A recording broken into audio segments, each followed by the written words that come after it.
నిర్గమకాండము 29వ అధ్యాయము. వారు నాకు యాజకులగునట్లు వారిని ప్రతిష్ఠించుటకు నీవు వారికి చేయవలసిన కార్యమేదనగా, ఒక కోడిదూడను, కళంకము లేని 2 పొట్టేళ్లను, పొంగని రొట్టెను, పొంగనివై నూనెతో కలిపిన భక్ష్యములను, పొంగనివై నూనె పూసిన పలచని అప్పడములను తీసుకొనుము. గోధుమ పిండితో వాటిని చేసి ఒక గంపలో వాటిని పెట్టి, ఆ గంపను, ఆ కోడెను, ఆ 2 పొట్టేళ్లను తీసుకొని రావలెను. మరియు నీవు అహరోనును అతని కుమారులను ప్రత్యక్షపు గుడారము యొక్క ద్వారము దగ్గరకు తీసుకొని వచ్చి నీళ్లతో వారికి స్నానము చేయించి, ఆ వస్త్రములను తీసుకొని చొక్కాయిని, ఏఫోదు నిలువుటంగీని, ఏఫోదును పతకమును అహరోనుకు ధరింపచేసి, ఏఫోదు విచిత్రమైన నడికట్టును అతనికి కట్టి, అతని తల మీద పాగాను పెట్టి, ఆ పాగా మీద పరిశుద్ధ కిరీటముంచి, అభిషేక తైలమును తీసుకొని అతని తల మీద పోసి అతనిని అభిషేకింపవలెను. మరియు నీవు అతని కుమారులను సమీపింపచేసి వారికి చొక్కాయిలను తొడిగింపవలెను. అహరోనునకును అతని కుమారులకును దట్టిని కట్టి వారికి కుళాయిలను వేయింపవలెను. నిత్యమైన కట్టడను బట్టి యాజకత్వము వారికగును. అహరోనును అతని కుమారులను అలాగున ప్రతిష్ఠింపబడవలెను. మరియు నీవు ప్రత్యక్షపు గుడారము నెదుటికి ఆ కోడెను తెప్పింపవలెను. అహరోనును అతని కుమారులను కోడె తల మీద తమ చేతులనుంచగా, ప్రత్యక్షపు గుడారము యొక్క ద్వారమునొద్ద యెహోవా సన్నిధిని ఆ కోడెను వధింపవలెను.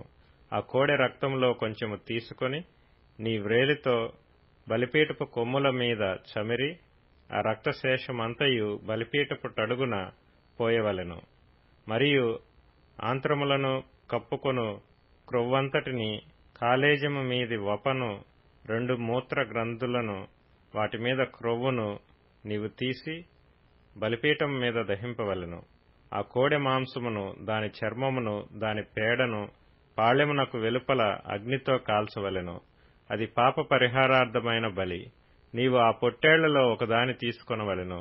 అహరోనును అతని కుమారులను ఆ పొట్టేలు తల మీద తమ చేతులుంచగా, నీవు ఆ పొట్టేలును వధించి దాని రక్తము తీసి బలిపీఠము చుట్టూ దాని ప్రోక్షించవలెను. అంతటా నీవు ఆ పొట్టేలును, దాని అవయములను దేనికి అది విడతీసి, దాని ఆంత్రములను, దాని కాళ్లను కడిగి, దాని అవయములతోనూ తలతోనూ చేర్చి బలిపీఠం మీద ఆ పొట్టేలంతయు దహింపవలెను. అది యెహోవాకు దహన బలి, యెహోవాకు ఇంపైన సువాసన గల హోమము. మరియు నీవు 2వ పొట్టేలును తీసుకొనవలెను.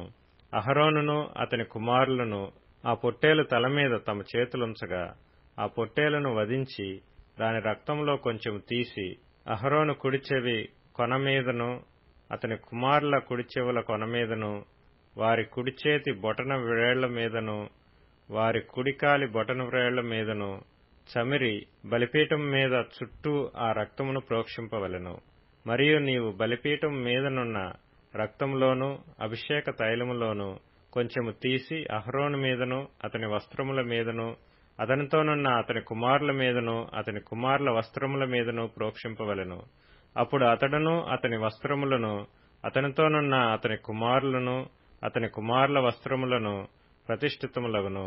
మరియు అది ప్రతిష్ఠితమైన పొట్టేలు గనుక దాని క్రొవ్వును, క్రొవ్విన తోకను, ఆంత్రములను కప్పు క్రొవ్వును, కాలేజము మీద వపను, 2 మూత్ర గ్రంథులను, వాటి మీద క్రొవ్వును, కుడి జబ్బను, ఒక గుండ్రని రొట్టెను, నూనెతో వండిన ఒక భక్ష్యమును, యెహోవా ఎదుటనున్న పొంగని వాటిలో పలచని ఒక అప్పడమును నీవు తీసుకొని అహరోను చేతుల్లోనూ అతని కుమారుల చేతుల్లోనూ వాటినన్నిటినీ ఉంచి అల్లాడింపబడు నైవేద్యముగా యెహోవా సన్నిధిని వాటిని అల్లాడింపవలెను.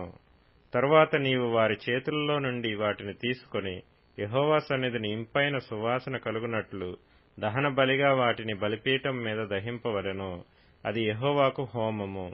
మరియు అహరోనుకు ప్రతిష్ఠితమైన పొట్టేలు నుండి బోరను తీసి అల్లాడింపబడు అర్పణముగా యెహోవా సన్నిధిని దానిని అల్లాడింపవలెను. అది నీ వంతగును. ప్రతిష్ఠితమైన ఆ పొట్టేలులో అనగా అహరోనిదియు అతని కుమారులదియునైన దానిలో అల్లాడింపబడిన బోరను ప్రతిష్ఠితమైన జబ్బను ప్రతిష్ఠింపవలెను. అది ప్రతిష్ఠార్పణ గనుక నిత్యమైన కట్టడ చొప్పున అది ఇశ్రాయేలీయుల నుండి అహరోనుకును అతని కుమారులకును అగును. అది ఇశ్రాయేలీయులు అర్పించు సమాధాన బలులలో నుండి తాము చేసిన ప్రతిష్ఠార్పణ అనగా వారు యెహోవాకు చేసిన ప్రతిష్ఠార్పణగా నుండును. మరియు అహరోను ప్రతిష్ఠిత వస్త్రములను అతని తరువాత అతని కుమారుల వగును. వారు అభిషేకం పొందుటకును ప్రతిష్ఠింపబడుటకును వాటిని ధరించుకొనవలెను. అతని కుమారులలో నెవడు అతనికి ప్రతిగా యాజకుడగునో అతడు పరిశుద్ధ స్థలములో సేవ చేయుటకు ప్రత్యక్షపు గుడారములోనికి వెళ్ళునప్పుడు 7 దినములు వాటిని వేసుకొనవలెను.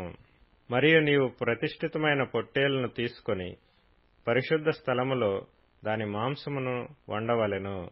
అహరోనును అతని కుమారులను ప్రత్యక్షపు గుడారము యొక్క ద్వారము దగ్గర ఆ పొట్టేలు మాంసమును గంపలోని రొట్టెలను తినవలెను.